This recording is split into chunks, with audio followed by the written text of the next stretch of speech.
Welcome to a brand new perspective. It's the monthly mother-daughter download you don't want to miss.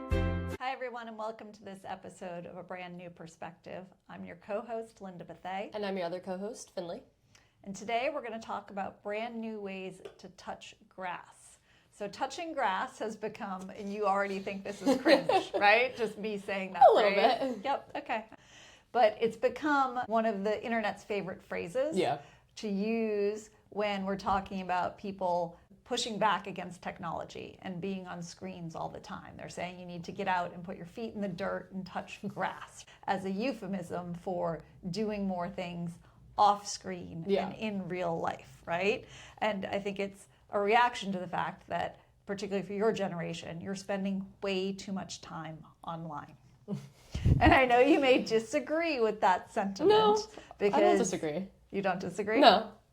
Because I know you guys are digital natives and everyone's on their screen all the time, and people use it at school. Well, that's the only annoying thing is we are on our screens too much. We do basically almost all of our assignments online, so I can't really escape the technology. Yes. Like I need it every day for something. Yes, you do need it for school, but you don't necessarily need it outside of school.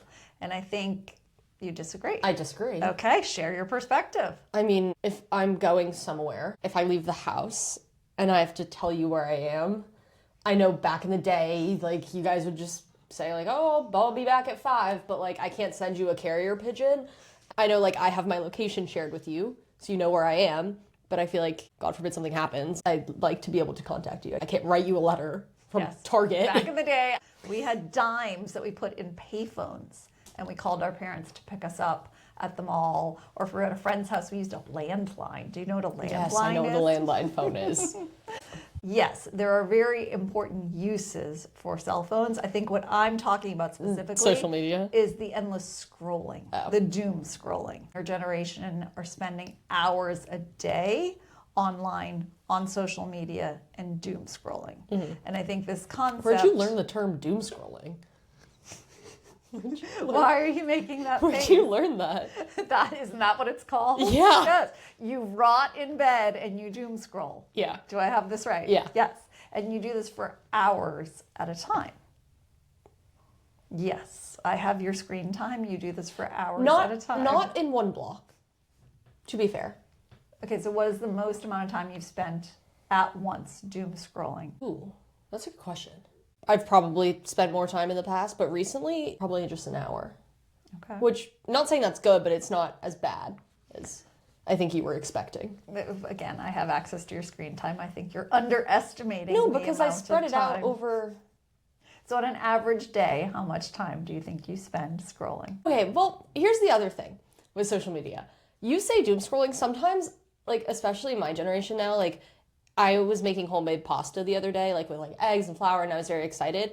But instead of Googling how to do it, I went on TikTok. So that takes up a lot of my time, is like actually just actively looking for things on TikTok versus mindlessly scrolling. Yes, I think your generation uses social media for a number of different things. But that's why I'm saying, like, I don't think my doom scrolling time is really that high because I'm mainly using it for specific purposes. Yeah. Not saying my screen time is low, because it's definitely not. But if I'm just going mindlessly, I don't think I do that too often. So I do think your generation uses social media for a variety of reasons. One, you use it to keep up with friends, see what they're posting, especially if you have friends that are away at college or in other parts of the country or the world. It's a great way to keep up with them. I think you also use it as a search engine.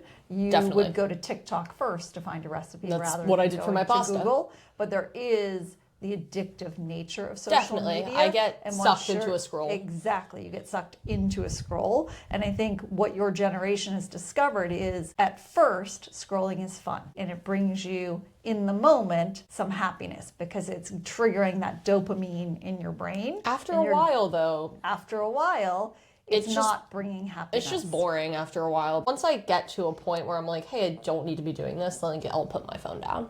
People in your generation aren't rejecting technology, but they're starting to rethink their relationship with technology and realizing that the endless doom scroll and the rotting in bed for hours at a time probably isn't healthy and probably isn't bringing them happiness. And so when you have limited hours in the day, you want to make those hours count. And I think this concept of touching grass and a push to have more IRL experiences is a reaction to that. And just a few stats here. Research shows that 60% of Gen Z are actively trying to reduce their screen time, while 70% say in-person experiences feel more meaningful now than they did before the COVID pandemic. Definitely, but I think I wouldn't necessarily attribute that to social media. I think I'd just say, given the social pandemic, when we really couldn't have those in person, it makes us rethink like something that we could have every day that didn't seem that meaningful. As soon as it was gone, we realized how valuable it was. So we still value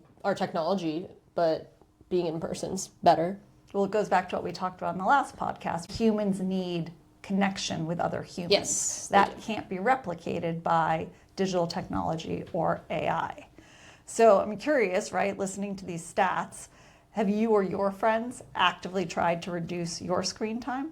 Yeah, definitely. I recently downloaded a new app on my phone, which I've been really liking. It's called Limit. So I pick how much time I want to spend and it'll open up like TikTok for me. Let's say I want to spend 10 minutes. After 10 minutes, it'll shut the app down. And then if I want more time, I have to go back into the other app and do it. So for me, it makes me think more consciously about how much time I'm spending because I have to pick how much time I'm using each time, which makes me think about it more. I think it's interesting because I like that there's an app that helps you manage that, and I really like that you're leveraging that, but it makes me really sad and almost angry that we need an app to do that. But it goes back to the addictive nature of these apps. They were designed to suck you in. It's almost not your fault that you spend hours doom scrolling because it's how it triggers the dopamine in your brain and the addictive nature that makes it so that you go down that rabbit hole. I'm gonna ask, when Facebook first came out, would you go down like a rabbit hole on a specific Facebook page or like a group? Did that ever happen to you? When Facebook started, the nature of Facebook was very different. But I also think the structure of that and how users engage with that is different than scrolling through videos that get fed to you in a certain algorithm to ensure that you continue to click and scroll and watch. Right. Yeah. So there have been studies that have shown that the constant connectedness of your generation is taking its toll on mental health. It's having a significant negative impact on Gen Z mental health with increases in anxiety, depression, etc. There's even that famous book called The Anxious Generation that attributes the rise of that a lot to social media. And again, a lot is due to the addictive nature of it and how it's designed to interact with your brain. So I'm just curious, do you and your friends ever talk about the addictive nature of it or the impact on mental health? I think it depends on the friend. There's definitely friends that I do talk about it with, and then there's friends that I don't. I mean, I know studies have shown that it is bad for mental health. I think in some ways it can be good. In some ways, I know it's bad, like, in general, but I think there are some ways where it can be good. Nothing's ever all good or all evil. Yeah. But like, I think there's a lot of parts of it that are actually good for it. It can just be hard, especially when you're on those apps that feed you videos. It can be hard because it just shows up for you. Yeah. And that goes back to how it was designed. It's as addictive as cigarettes or gambling. Is there data for that? There is data for that, yes. I read this great article that described it as a digital Dorito. It's junk food, it's junk food for your brain. Yeah, right? Which that's I just interesting. love that phrase. That just stuck with me. That's good marketing. A digital Dorito. And yes, it is as addictive as cigarettes, as gambling. Do you think there's a responsibility from the makers of these apps or government or parents to regulate it because of the addictive nature? For the people who make it, I think no. I think that's the whole point of why they make it. They're not going to do anything because it's not going to help them. You think the government should step in? I think that's tricky because I know, like, especially for marketing, a lot of social media is very important for marketing. So if they were to, like, implement something saying, oh, you can only spend 2 hours on TikTok, and they did that for, like, everybody's phone that's in the US. If you need it for your job, that can be tricky. Marketers are resilient. We would find another way. Yes, but just, you know, in general, like, situations like that I think would be hard. So I think it more individual in terms of, like, parents and stuff would make more sense. I do think government is starting to get more involved. So not sure if you know this, but last month, a California Superior Court found Meta and YouTube guilty in a landmark court case. It's the first time that these companies have been held accountable. TikTok and Snap were also involved in the case, but they settled outside of court. And essentially the jury said that these companies designed features that were meant to be addictive to hook users and entice them into that endless doom scrolling, which harmed users' mental health. And so the lawsuit was brought by the parents of a teen that was harmed significantly. I'm assuming the parents won?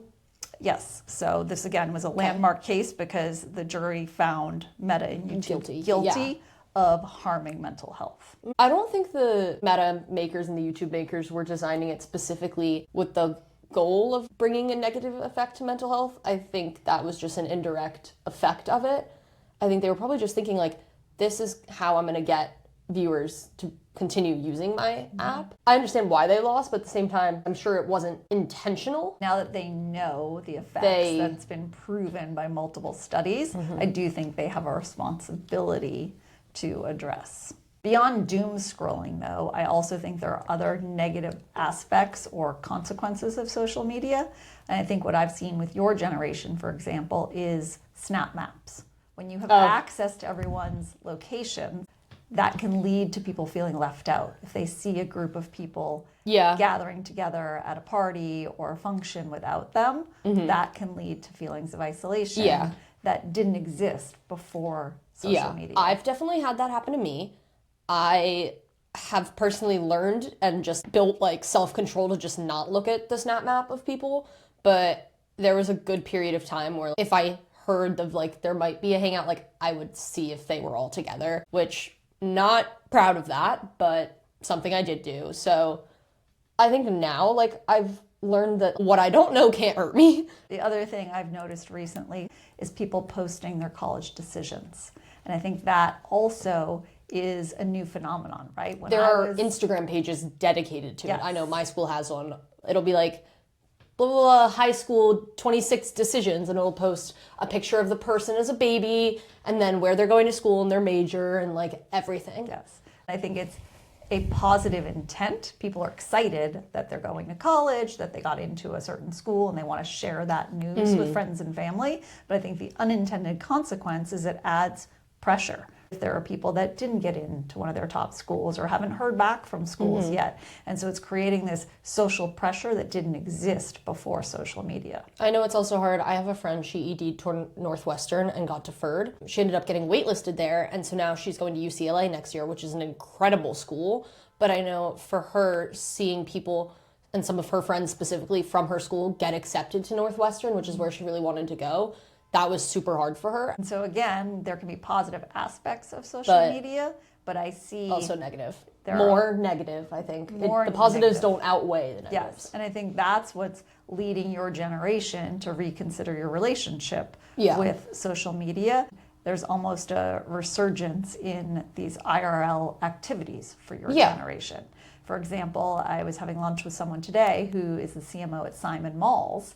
And people going to the mall. People are going to the malls again, right? So like, is that an activity you and your friends would consider I was planning to go to the mall the other day, actually. But I know going to the movies has become really popular again. I'll still watch movies on my streaming services, but it's still just a fun thing to do. So like, that's definitely become a thing in the last like 3 years. I've been going a lot more, but before that, I can't remember the last time I went to a movie theater. Yeah. People are saying Gen Z single-handedly rescued the movie industry. Yeah, I'd say that. So I've seen going to the movies, going to the mall, and I've also seen an increased interest in physical activities that prevent you from being on a screen. And I'll give a few examples. I know a lot of the guys at your school are playing hacky sack.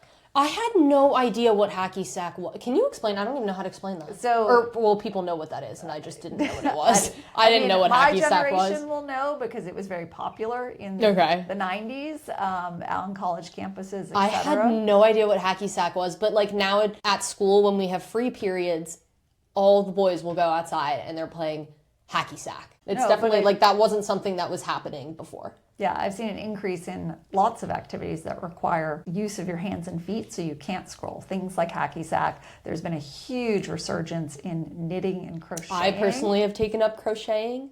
I will say, What I will do is if I'm alone, sometimes I'll crochet and I'll have a show on in the background, just because doing such a repetitive motion can get kind of boring for me. But I have to think that the increased interest in those types of activities are a reaction to screens. I think yes. I also think not necessarily in the way that you're thinking about it, though. Ooh, tell me more. So the reason that I got into crocheting was because I saw a TikTok about it, which you would think that it would be, oh, well, I'm spending too much time, so I need to find something to get off my screen. But the whole reason I got into crocheting specifically is because I saw some girl make a blanket and I needed to make a Christmas gift. And so I was like, what can I make? So what do? I crochet a blanket. And I probably wouldn't have come up with that idea if I hadn't seen it on TikTok. So sometimes, like, I do get those ideas from TikTok. Sometimes I do just, I'm like, I really need to just, like, get away from my phone for a second. But I don't know if you would think that the whole reason I got into crocheting was from YouTube and TikTok. Well, I love that a screen is what's inspiring an off-screen activity. And regardless of the source of inspiration, I'm just happy to see more off-screen activities. Because it used to be when your friends would come over, you'd be all together in real life, and all sitting on your phones. Sometimes we still do that, but when we do now, we play Roblox. Not even ashamed to admit it, I love it. So we'll play like a multiplayer game, which I feel like that's like okay, because you're still interacting with people. It's not the best, but it's better than everybody doing their own individual thing on their phone. But I think that was definitely an issue for a while. Absolutely. I would walk upstairs and there'd be 6 girls sitting around on the couch, on the floor, everybody in their own world on their own screen. Yeah. And so it's like, what's the point of being together in real life if you're not having real life interaction? Yeah, I will say sometimes I do just like being with people and being in their space. So from a marketing standpoint, I find all of this fascinating. For so long, every marketing conversation was about social media. If you want to recruit Gen Z, you have to be on social media because that's where Gen Z is. We all shifted our budgets to social media marketing. We all hired influencers and built influencer campaigns to reach Gen Z. But now Gen Z is having more IRL experiences, trying to touch grass. And so I think there's going to be a huge resurgence in experiential marketing. And I think we're going to see budgets shift back towards more real life experiences. I see that, but I think that that will be a problem, actually. How so? Because I think what's going to happen is brands are going to go from all social media budget to going back to basically putting all their budget into in-person stuff versus splitting it. I think there needs to be a split because we're still going to be on our screens. I think there needs to be an integration. So when I was at Danone, one of our brands was So Delicious dairy-free ice cream. If you have not had it, it is so good. It's so delicious.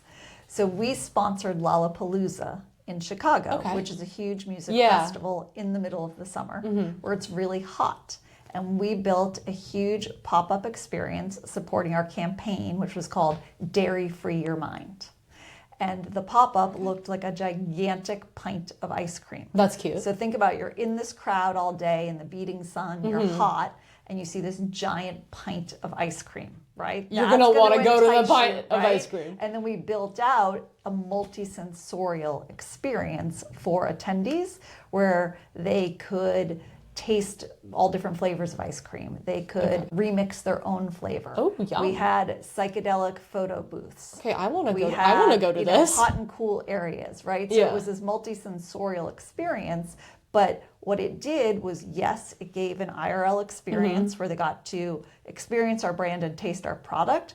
But they also captured content. I was just going to say, a lot of times what I'll see is brands will say, oh, like, do it and tag us in it or put this hashtag, and I will say, okay, so then I think with the integration is good. Yes. Even used to be with influencers, we would send them PR boxes and they would do the unboxing trend. Or I still watch those sometimes. Or hopefully try our product on camera and film a video. But now you see companies inviting influencers to Coachella or other places. What's it? The Tarte brand trip. Yes. That's like a popular thing. Yes. Those I think are really successful, and so in my opinion.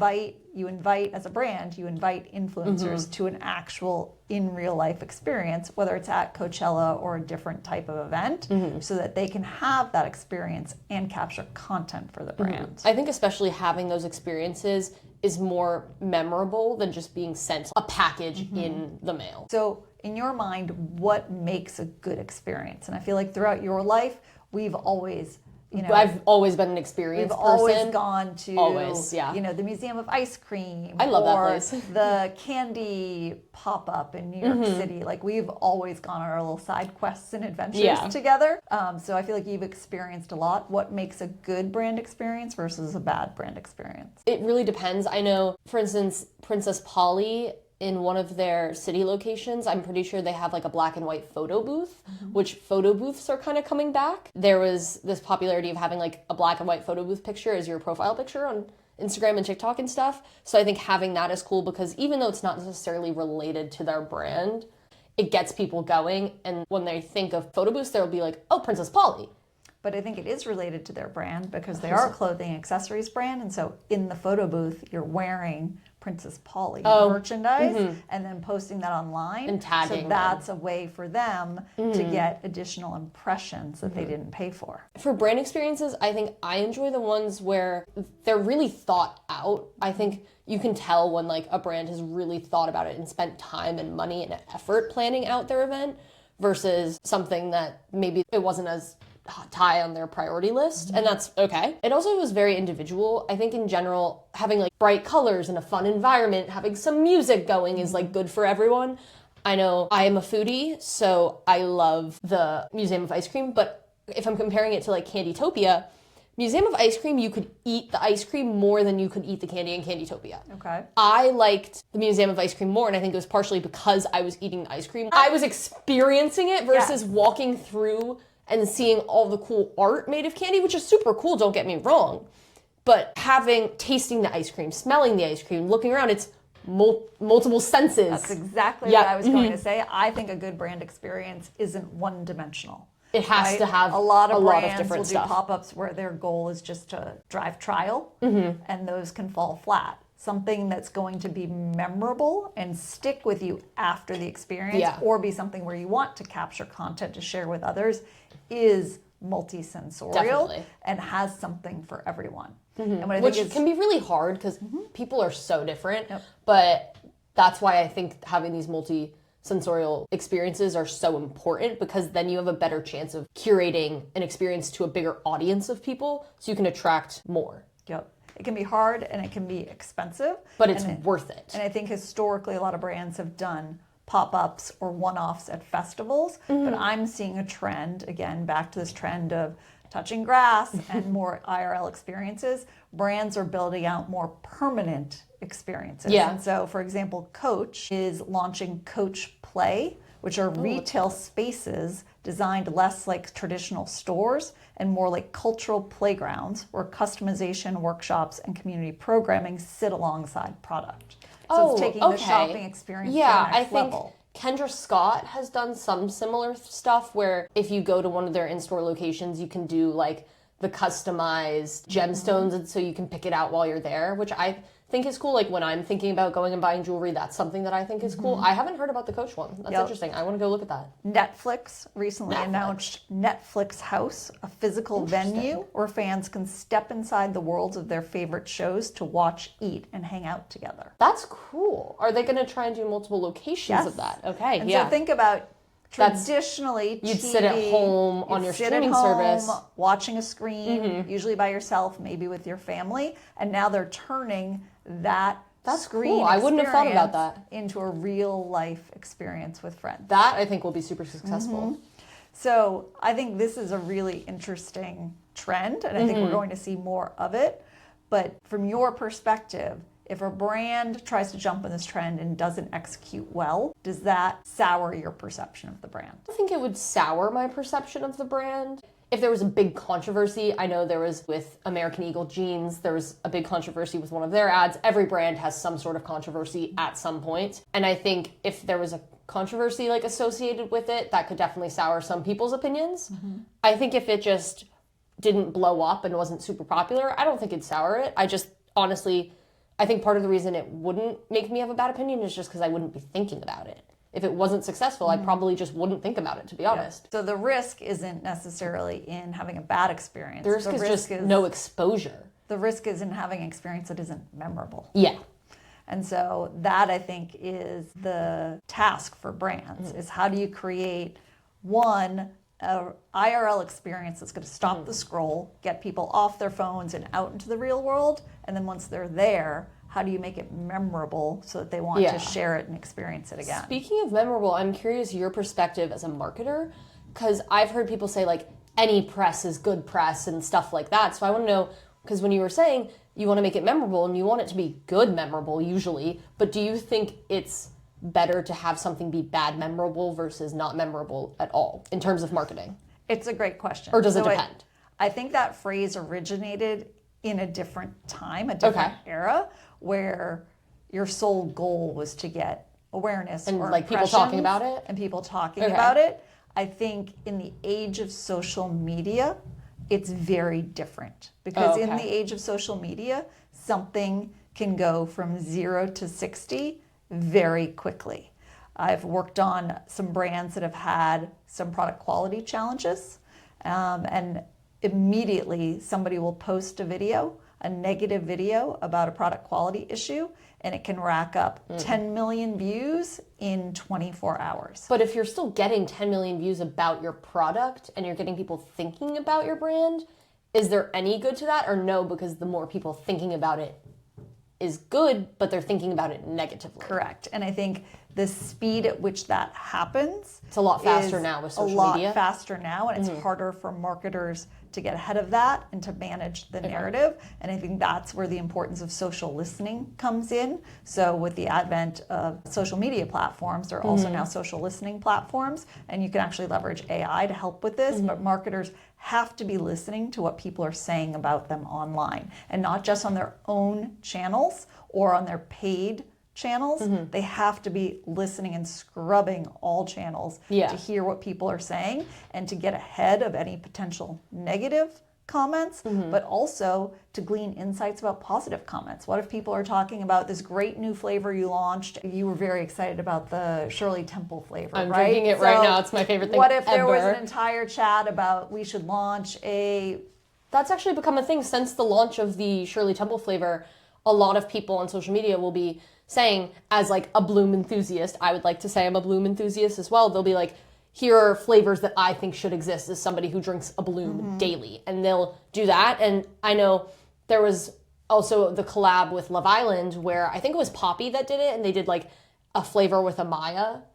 I think it was like Maya papaya, right? And I think that in general can be good because then it also gets people very excited. I'm pretty sure I saw a video where some girl had said, oh, I wish there was a lime slush Alani, and recently lime slush Alani was just launched, but I've seen a lot more people talking about flavors they wish existed, or in general, just things they would be excited to see from the brands, which I think can be good for both the brands to know that what they launched is working, but to also see what consumers want in the future. Yeah, so social media can be great for gleaning those insights. Definitely. It can actually inform your innovation. It can inform your marketing campaigns. It can be one of the greatest tools for marketing if you do it well. Absolutely. So now time for your favorite segment. Cool or cringe. Cool or cringe. All right, I'm ready. What are we up to today? So Ad Age just released their list of 20 brands catching Gen Z's attention. Ooh, I'm ready for this. Okay, So, is it all categories? All categories. Okay. So I want your quick take on whether or not these are we going brands rapid are fire cool or? Yes. Okay. All right. Number 1, UGG. Cool. And did you see they just did a heated rivalry? No, did they? They did. Oh, I gotta go look at that. I did not see that. Yes, they had some of the actors from Heated Rivalry featured in their ads. Okay, I have to go look at that. I have not seen that. But UGGs, cool. Love UGGs. Owala. Okay. I would say cool, but I would also say it's a water bottle. Like, I know there was the huge hype about Stanley's, and there's the huge thing about Owala's. I think it's hard, at least in the water bottle world, for those things to stay relevant for longer than like a short period of time. So like I own an Owala and I like it. So it's a fad. Yeah, I think so. It's a great water bottle. I own it, but I mean... Not cool or cringe. Yeah, just kind of, it's a water bottle. It's functional. Okay. Calvin Klein. I don't think I own anything from Calvin Klein. The ads that I've seen for it have actors that I like, so I'll say cool. I'd say cool for Calvin Klein. I think there's been renewed interest because of Love Story which was the documentary about Carolyn Bessette and John F. Kennedy Jr. She worked at Calvin Klein, so that's been a popular show I'd lately. say cool. Timberland. I've heard of it. I don't think I could tell you what it really is. I think it has like a tree logo. Is it like for like granola people? I'm gonna say cringe just because I don't really know what it is. Okay. Lindt chocolate. Cringe, but that's just, I'm very particular about my chocolate. I don't like Lindt chocolate. That's just me. But it's a brand. As a brand, for Timberland, I'm still gonna say cringe. I literally could not tell you one thing about the brand, and I think even though like I could tell you stuff about Lindt, even though I don't really like it and I don't eat it, I think Lindt is cool. I think that they do a good job with their marketing. The way that they do it reminds me of the jingles that everybody's so familiar with, because I think especially the Lindt packaging is so, like, if you set out a bunch of different packagings, I could tell you which one was Lindt, even if the words weren't on it. It's distinct. Yep. The shape of their chocolate truffles, the packaging, colors. And I think the way that they do that, I would say that's cool. Yep, it's a distinct brand asset. Bubbly. I'm gonna say cringe. I'm sorry. I launched it. I know, I'm sorry. I think in general, I think more people lean towards LaCroix. Breaking my heart. So I'm gonna say cringe. Sorry. Chipotle. Cool. We love Chipotle. Didn't have to think twice on that one. Facebook. My generation will say cringe. I personally love Facebook, but most of the people in my generation will definitely say cringe. I think other generations will say cool. I think that one's a generational divide. Samsung. Cringe. I think it's kind of stupid that people think it's cringe. Like, I've known people who've gotten made fun of for having like a Samsung phone versus like an Apple iPhone, which I think is so ridiculous, but it is a reality. Have you heard about this trend for dumb phones?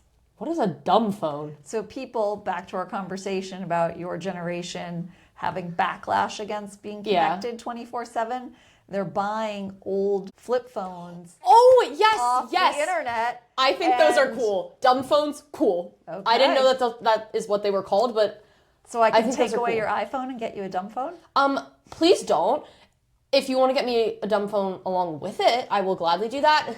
I don't want to say it's vintage because that makes it sound like it's really old, but I think I had a flip phone. I know, that's why I don't want to say vintage, but I think in general vintage has been coming back as well, like vintage fashion, vintage cars. So I'm gonna say cool for that, definitely. Okay. Gap. Cool. There's still talk about their milkshake ad. I think people in my generation might say wearing it is cringe. H&M. Cool. I got my middle school graduation dress from there. They've built a good brand for themselves in being very simplistic. So I'd say cool. Yeah, they've done a good job of that. Celsius. Ooh, I don't know, actually. So have you heard about their new campaign featuring their fizz-free drinks? It's called No-fizz, all Riz. Cringe immediately. So do you think brands that use Gen Z lingo are cringe? If they use it like that, yes. Because then, in my opinion, it seems like they're just trying too hard. Versus, like, talking with you, you've kind of just picked up some of my lingo. Yes. But... And you still think it's cringy when I use it? Sometimes, but I've gotten used to it. But I think that, to me, just, it feels like they're trying too hard. So I'm going to say cringe. Well, thanks for tuning in to this episode of A Brand New Perspective. We hope you gained a brand new perspective and go spend some time touching grass. When you're not touching grass, make sure to go follow our social media pages. Brand New Perspective 3. We'll be posting updates on upcoming episodes, some funny videos for when you are in your doom scrolling moments. It's going to be great.